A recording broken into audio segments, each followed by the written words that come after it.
ओम श्री सरस्वत्यै नमः। नमस्कार। द्विसप्तत्यधिकचतुश्शततमी कक्षा। आज का हमारा सूत्र है श्रेण्यादयः कृतादिभिः 2158। अष्टाध्यायी जी में देखा जाता है। ये देखिए द्वितीय अध्याय है, प्रथम पाद है और ये हमारा श्रेण्यादयः कृतादिभिः 2159।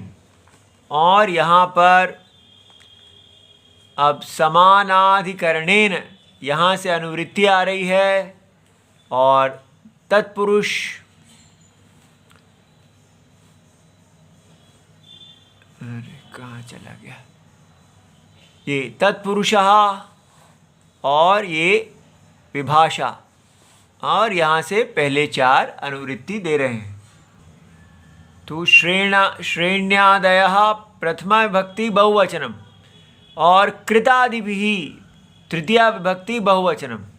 तो ये प्रथमा विभक्ति में है। जो प्रथमा विभक्ति में होता है उसकी उपसर्जन संज्ञा होती है और उपसर्जनम को पूर्व में प्रयोग किया जाता है। इसलिए श्रेण्यादि गण में जितने शब्द हैं वो पूर्व में होंगे और उनका समास कृतादि गण में जो शब्द हैं उनके साथ होगा।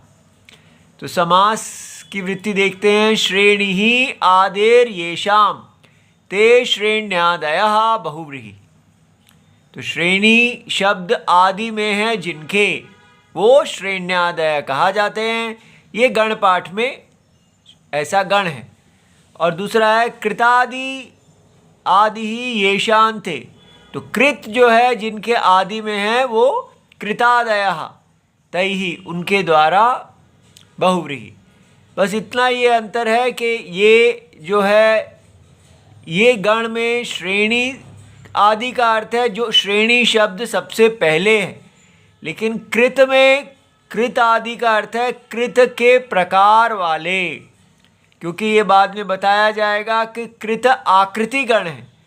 इसमें जो शब्द हैं वो केवल प्रतिनिधि मात्र हैं, इसलिए ये गण पाठ में नहीं है और इसलिए इनका ये केवल इसलिए दिए गए हैं कि आपको इनका प्रकार का पता चल जाए। ऐसे शब्दों से समास होगा, लेकिन श्रेणी आदि जो शब्द हैं ये गण पाठ में दिए गए हैं, इनका एक निश्चित गण है। अच्छा जी, तो सूत्र वृत्ति बनाते हैं। तो श्रेण्यादयः सुबन्ताः, तो ऊपर से शुभ शब्द ले आए। ये सारे रक्त रेखा अंकित जो हैं ये अनुवृत्ति हैं। और याद रहे कि विशेषण विशेष्येन बहुलम की अनुवृत्ति नहीं आ रही है, तो ये शब्द आपस में विशेषण विशेष्य नहीं है।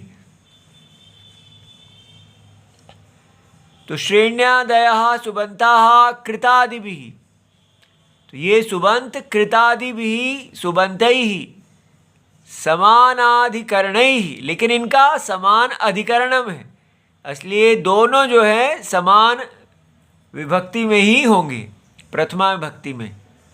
तो सह विभाषा समस्यन्ते तत्पुरुष समासो भवति, और इनकी कर्मधारया संज्ञा भी होगी। तो आगे अब वार्तिक कहते हैं कि श्रेण्यादिषु श्वी अर्थवचनम वार्तिकम, अर्थात श्रेण्यादिषु च्वी अर्थ ग्रहणम कर्तव्यम। श्रेणी आदि शब्दों का समास च्वी प्रत्यय के अर्थ में होता है।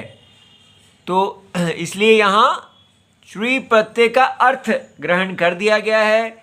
च्वी प्रत्यय में जैसे शुक्ली करोति, तो जो सफ़ेद नहीं है, अशुक्लम शुक्ली करोति, तो उसको सफ़ेद कर दिया जाता है, श्वेत कर दिया जाता है, ऐसे। तो उसका उदाहरण यहाँ है अश्रेणयः, अश्रेण्यः नयः श्रेणयः कृताः, श्रेणीकृताः। तो जो पंक्ति में नहीं थे उन्हें पंक्ति में पंक्तिबद्ध कर दिया गया। Made into classes those who were not classified before. तो श्रेणी जो है वो पुल्लिंग भी है, स्त्रीलिंग भी है, और ये जो दीर्घ में है श्रेणी, ये केवल स्त्रीलिंग में है। तो रेखा, श्रृंखला, पंक्ति, दल, संचय, समूह। तो बिखरे हुए को उसको समूह में कर दिया या पंक्ति में कर दिया। इसी प्रकार एक कृताः, तो अनेकाः, एक कृताः, एक कृताः। तो एक शब्द जो है वो तो नित्य एक वचन में ही होता है, लेकिन अनेकाः शायद बहुवचन में होना चाहिए। हमने इसको बनाया है, कोई दोष हो जाए तो आप किसी श्रेष्ठ गुरुजी से पूछ लेना। अच्छा जी, अब यहाँ पर कहा गया है कि च्वीयंता नाम तु, जो च्वीयंत हैं शब्द, कु गति प्रादयः 2-18, ऐसा जो सूत्र है, इति अनेन नित्य समासः श्रेणीकृतः कृताः। यहाँ दीर्घ कर दिया है इन्होंने, तो दीर्घ में वो स्त्रीलिंग ले लिया है, और यहाँ पर ये ह्रस्व था तो पुल्लिंग लिया था। तो ये समास जो है ये नित्य समास होते हैं, इनका विग्रह आप उन्हीं शब्दों में नहीं दे सकते हैं। इसलिए नित्य समास क्यों है तो बताया जाता है यहाँ पर, ऊर्यादि च्वी डाचश्च, ऐसा 1461 सूत्र है। ऊपर से क्रिया योगे गतिश्च निबाताः अनुवृत्ति में आ रहा है। तो ऊर्यादयः, तो ऊरी जिसके आदि में है, शब्दाः, और च्वीयंताः माने च्वी प्रत्यय से अंत होने वाले, और डाजंताः च क्रिया योगे, क्रिया के साथ योग होने में। तो क्रिया का योगे का मतलब है कृत प्रत्यय, कृत धातु, कृ धातु और अस्ति। तो जैसे हम कह देते हैं शुक्ली करोति, ठीक है, इस प्रकार। तो वो जब उनके साथ योग होता है तो उनकी गति संज्ञा हो जाती है। तो अब गति संज्ञा होने से क्या होता है, कु गति प्रादयः 2-18 कहते हैं। ऊपर से नित्यम आ रहा है कि कु प्रत्यय जो है, कु पृथ्वी नहीं, कु प्रत्यय गति और प्रादयः, तो समर्थेन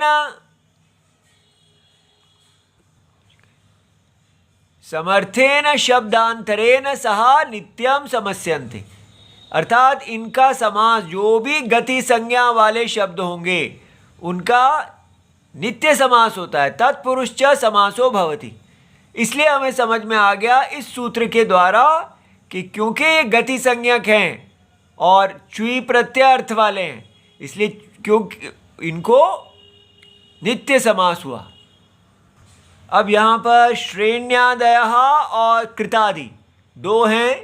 तो श्रेण्यादियों का जो गण है उसमें श्रेणी, एक, पूग, कुंड, और ये मुकुंद, राशि, निचय, विषय, निधन, पर, इंद्र, देव, मुंड, भूत, श्रवण, वदान्य, अध्यापक, अभिरूपक, ब्राह्मण, क्षत्रिय, विशिष्ट, पटु, पंडित, कुशल, चपल, निपुण, कृपण इति श्रेण्यादयः।